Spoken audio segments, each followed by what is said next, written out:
Hello friends, welcome to golden career. IBPS PO की interview classes चल रही हैं। एक और नया टॉपिक हम लेकर आ गए हैं। अगर आपने इंटरव्यू क्लासेस अभी तक ज्वाइन नहीं की हुई हैं तो इंटरव्यू क्लासेस ज्वाइन कर लीजिए ताकि आप ये वीडियो जो है पूरी की पूरी देख पाएं। और अगर आपने इंटरव्यू क्लासेस ज्वाइन कर ली हैं तो अपना अकाउंट लॉगिन करके वीडियो देखिए, आपको ये इंट्रो पार्ट भी नहीं सुनना पड़ेगा, साथ ही आप जो है पूरी वीडियोस वहां पर देख पाएंगे। तो इंटरव्यू क्लासेस ज्वाइन करिए। वीडियो के डिस्क्रिप्शन बॉक्स में लिंक दिया हुआ है। 80 से ज़्यादा मार्क्स आप इजी स्कोर कर पाएंगे। अगर रिव्यू देख रहे हैं हमारे इंटरव्यू क्लास के तो यहाँ पॉज करके आप देख सकते हैं। एंड जब आप एक बार इंटरव्यू क्लास ज्वाइन करके लॉगिन करते हैं तो आईबीपीएस की इंटरव्यू के लिए लॉगिन करेंगे तो देखिए वीडियोस ऑलरेडी अपडेटेड हैं, सारे वीडियोस अपडेट कर दिए गए हैं। इस तरह करके आप हिंदी लैंग्वेज में देख सकते हैं और यहां पर आप जब इंग्लिश पे क्लिक करेंगे तो इंग्लिश में वीडियोस दिखेंगे। यहां से आप डेली न्यूज़पेपर एक्सेस कर सकते हैं हिंदी और इंग्लिश में, करंट अफेयर्स। और इसी तरह पीडीएफ सेक्शन में जाएंगे तो इंटरव्यू के लिए बहुत सारी देखिए पीडीएफ दी गई हैं जो पर्टिकुलरली इंटरव्यू के लिए हैं। इनको भी आप जरूर पढ़िए। चलिए वीडियो को स्टार्ट करते हैं।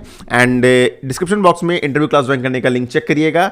एंड कोई डाउट है तो आप हमें मेल कर सकते हैं। देखिए, बैंक में अकाउंट जो होते हैं वो बहुत तरह के होते हैं। एक आपका एसबी हो गया, मतलब सेविंग बैंक डिपॉजिट अकाउंट या सेविंग अकाउंट जो आप नॉर्मल यूज करते हैं वो सेविंग अकाउंट हो गया। करंट अकाउंट हो गया, रिकरिंग डिपॉजिट हो गया, फिक्स्ड डिपॉजिट हो गया, कैश क्रेडिट हो गया, ओवरड्राफ्ट हो गया। ठीक है। लेकिन basically cash credit and overdraft account ये अकाउंट के टाइप्स में नहीं आते हैं। ठीक है। तो इनको फिलहाल हम कवर कर रहे हैं क्योंकि एग्जाम में सॉरी इंटरव्यू में आपसे डायरेक्ट पूछ सकते हैं कि भाई ओवरड्राफ्ट अकाउंट क्या होता है, कैश क्रेडिट क्या होता है। ठीक है। तो साथ में सेविंग बैंक की बात करें तो इसमें एक बहुत इंपॉर्टेंट है नो फ्रिल अकाउंट या basic saving bank deposit account. ठीक। इन दो को जो हमारी प्रेजेंट सरकार है इसने पिछले टेन्योर में बोल दिया एक नई स्कीम जनधन योजना। कोई फर्क नहीं है, योजना बहुत पहले से चल रही थी। नो फ्रिल अकाउंट के नाम से, basic saving bank deposit account के नाम से चल रही थी। ठीक है। लोगों में अवेयरनेस नहीं थी तो वो अवेयरनेस जो है जनधन योजना आने के बाद थोड़ी सी ज्यादा बढ़ गई। ये जो है फर्क पड़ा। तो स्कीम पुरानी थी, एक नए फॉर्म में एक बेटर एडवर्टाइजमेंट के साथ गवर्नमेंट ने लॉन्च की तो लोगों तक उसका फायदा भी पहुंचा, बहुत से लोग जुड़े भी। बहुत से लोगों को फायदा नहीं भी पहुंचा उनकी वजह से और बैंक को भी बहुत दिक्कतें उठानी पड़ी क्योंकि वहां पर मैक्सिमम अकाउंट जो है इनएक्टिव हुए, जीरो बैलेंस, क्योंकि वो उसमें एक हाइप थी ना कि अकाउंट में पैसे आएंगे। तो इसके चक्कर में बहुत सारे अकाउंट्स खुल गए और बाद में वो सारे अकाउंट बंद हो गए। तो ये थोड़ा सा एक मैंने बता दिया कि अकाउंट के साथ हुआ क्या था। देखिए, सेविंग बैंक में एक तो आपका नो फ्रिल और बीएसडीए अकाउंट होता है या जिसको हम बोलते हैं basic saving bank deposit account, BSBDA. ठीक है। बेसिक सेविंग बैंक एसबी है, बीच में बी भी है ना, बीएसबीडीए। तो और एक होता है आपका नॉर्मल सेविंग अकाउंट जिसमें आपको कुछ मिनिमम बैलेंस मेंटेन करना होता है। इस बेसिक अकाउंट में क्या होता है, ये आपका जीरो बैलेंस से खुलता है। इसमें जो केवाईसी होती है वो बहुत ही मिनिमम होती है। ठीक है। लेकिन इसमें ट्रांजैक्शन की जो है वो लिमिट होती है।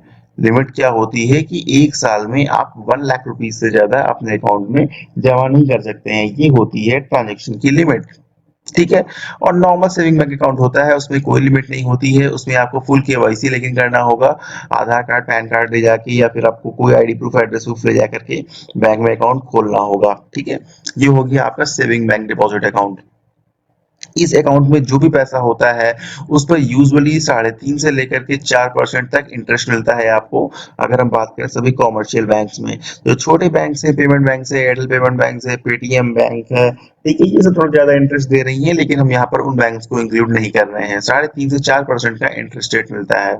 ठीक है। कुछ रिस्ट्रिक्शन होते हैं इसमें, जैसे अलग अलग बैंक्स में अलग अलग है। जैसे एटीएम में आप मैक्सिमम 5 बार पैसे निकाल सकते हैं। ठीक है। एंड साथ में आपका मिनिमम बैलेंस आपको मेंटेन करना होगा। ठीक है। डेली आप मैक्सिमम एक बार ही अकाउंट को ऑपरेट कर सकते हैं, यानी आज ही पैसा डाला और आज ही आपने निकाल लिया। दिन में 2-4 बार ऐसा नहीं कर सकते हैं, सिर्फ एक बार ही आप दिन में कर सकते हैं। अगर सेकंड टाइम आपको करना है तो शायद उसे कुछ चार्जेस होते हैं एंड वो आपको पे करने होते हैं। सीए क्या है, ये है करंट अकाउंट।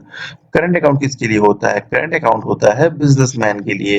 अब भाई एक बिजनेसमैन है, उसको 50 क्लाइंट से पैसा मिलना है, 50 क्लाइंट से उसको 50 क्लाइंट्स को पेमेंट उसको भी करना है।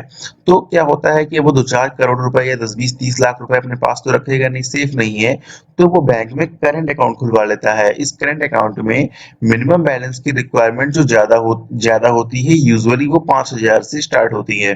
ठीक है। कम से कम इतना मिनिमम बैलेंस आपको मेंटेन करना होगा। लेकिन इस पे बैंक 0 इंटरेस्ट देती है।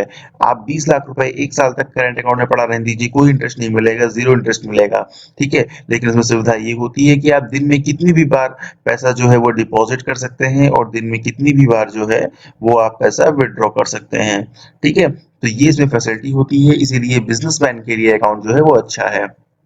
अब आता है आपका आरडी। आरडी है रिकरिंग डिपॉजिट अमाउंट। रिकरिंग मतलब बार-बार जो अकर हो रहा है। आरडी में क्या होता है, एक पर्टिकुलर अमाउंट से आप अकाउंट खुलवा सकते हैं। इसमें जो इंटरेस्ट रेट होता है वो बेसिकली एफडी की इक्वल ही होता है, ठीक है। अब आपने बोला कि भाई मैं 5,000 रुपए पर मंथ, ठीक है, 5,000 रुपीज पर मंथ जमा करूंगा। तो आपने क्या किया, आप बैंक में गए, उससे बोला भैया 5,000 रुपए की आप मेरी आरडी खोल दो, ठीक है, आरडी अकाउंट मुझे खुलवाना है।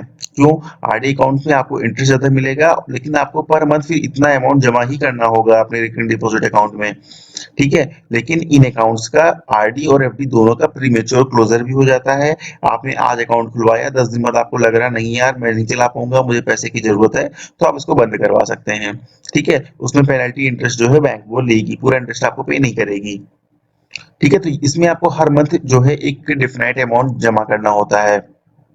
फिक्स डिपॉजिट में क्या होता है, आपके पास 1 लाख रुपए है, आपने क्या किया, बैंक में गए, 1 लाख रुपए 1 ईयर के लिए फिक्स डिपॉजिट कर दिया। मतलब बोला बैंक से कि भाई अब 1 लाख रुपए 1 साल तक आपके ही पास